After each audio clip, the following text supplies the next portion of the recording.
शहरात अनेक ठिकाणी रस्त्यावरती नागरिक आहेत. तुम्ही कलेक्टरांना एक पत्र लिहिले की गॅस सिलेंडरचं जे सगळं आहे ते प्रशासनाच्या अंडर आणा. काय नेमकी मागणी केली आहे? कलेक्टरांनी काय उत्तर दिले तुम्हाला? या विषयात केंद्र सरकार असेल, राज्याचे मुख्यमंत्री असतील, या खात्याचे मंत्री असतील, यांनी सातत्याने नागरिकांना आव्हान केलेलं आहे की आपल्याकडे जो नागरिकांना आवश्यक असणारा गॅस त्याच्या आपल्याकडे 6 महिन्यापेक्षा जास्तचा स्टॉक आहे.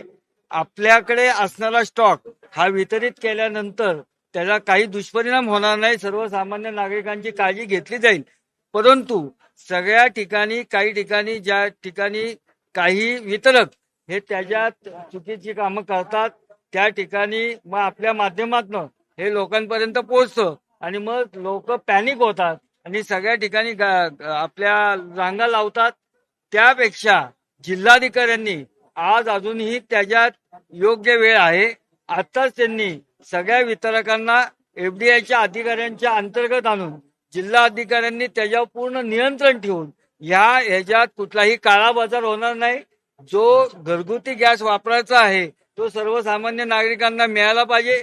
त्याचा काळा बाजार होऊन कमर्शियल वापर त्याचा होऊ नये आणि जे नियम शासनाने आत्ताच्या युद्धजन्य परिस्थितीमध्ये केलेले आहेत त्या नियमांचं तंतोतंत पालन होऊन संपूर्ण वितरक व्यवस्थेवर शासनाचा जिल्हाधिकाऱ्यांचं नियंत्रण असावं अशी मागणी मी पत्राद्वारे केली आहे.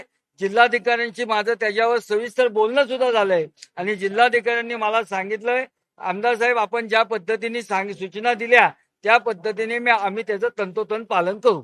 आपल्या मतदारसंघामध्ये अनेक राज्याच्या कानाकोपऱ्यातून विद्यार्थी शिक्षणासाठी करत येतात आणि या एलपीजी गॅसचा तुटवडा खानावळींना देखील बसतोय. मोठ्या प्रमाणावर विद्यार्थ्यांची उपासमार होते. कशा पद्धतीने नाही, आता आपल्या माहिती करता या सगळ्या विद्यार्थ्यांशी माझा सातत्याने संपर्क असतो. त्यांच्या वेगवेगळ्या समस्या घेऊन माझं ऑफिस हे त्यांना जवळ आहे, त्या पद्धतीने त्या ठिकाणी ते माझ्याकडे येतात.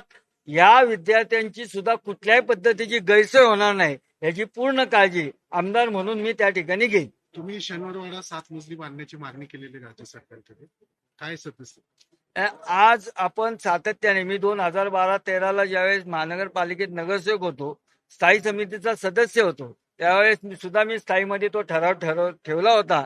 तेव्हापासून मी हा सातत्याने पाठपुरावा करतोय. त्याच्या मागची मूळ भूमिका अशी आहे की आपल्याकडे ज्यावेळेस हा पुरातत्वाचे नियम आहेत आणि ज्या आपल्या हिस्टॉरिकल प्लेस असतात याला जर काही ऍक्सिडेंटली त्यांच्यात काही परिणाम झाला असेल, तो आग लागून 1828 साली आगीत तो आगीच्या ह्याच्यात तो भस्मात झाला होता, तो पूर्ववत करावा आणि त्याकरता मी काही संदर्भ दिलेत.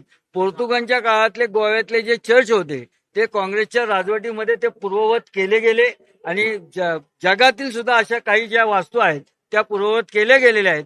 त्याचा आधार घेऊन शनिवारवाडा हे मराठा साम्राज्याचं प्रतीक आहे, तिथून अटकेपार झेंडा नेला तो शनिवारवाडा 7 मजली व्हावा ही माझी आग्रहाची मागणी मी विधिमंडळात मांडलेली आहे. त्या संदर्भात काय तुम्ही स्ट्रक्चर तयार केलेलं आहे? हा मी त्याचं डिझाईन केलेलं आहे. आपल्याकडे त्याचं डिझाईन आहे, रोल मॉडेल आहे. आपल्या इतिहास तज्ज्ञ जे आहेत त्यांच्याशी मी संवाद केलेला आहे आणि हा विषय मी सातत्याने त्याचा पाठपुरावा करून छत्रपती शिवाजी महाराज रस्ता, थोरले बाजीराव रस्ता हा अंडरपास करणे, शनिवारवाडा 7 मजली करणे, खडक पोलीस वसाहत जे 1875 पासून आहे त्या ठिकाणी अतिशय चांगल्या पद्धतीच्या पोलिसांची कॉलनी निर्माण करणे, अशा वेगवेगळ्या मागण्या, स्वच्छ सुंदर कसबा घडवणे, इंदोरपेक्षा स्वच्छ कसबा घडवणे, या काही 14 मागण्या आहेत. त्याचा मी पाठपुरावा करतोय आणि ती कामं करण्याचा माझा प्रयत्न आहे.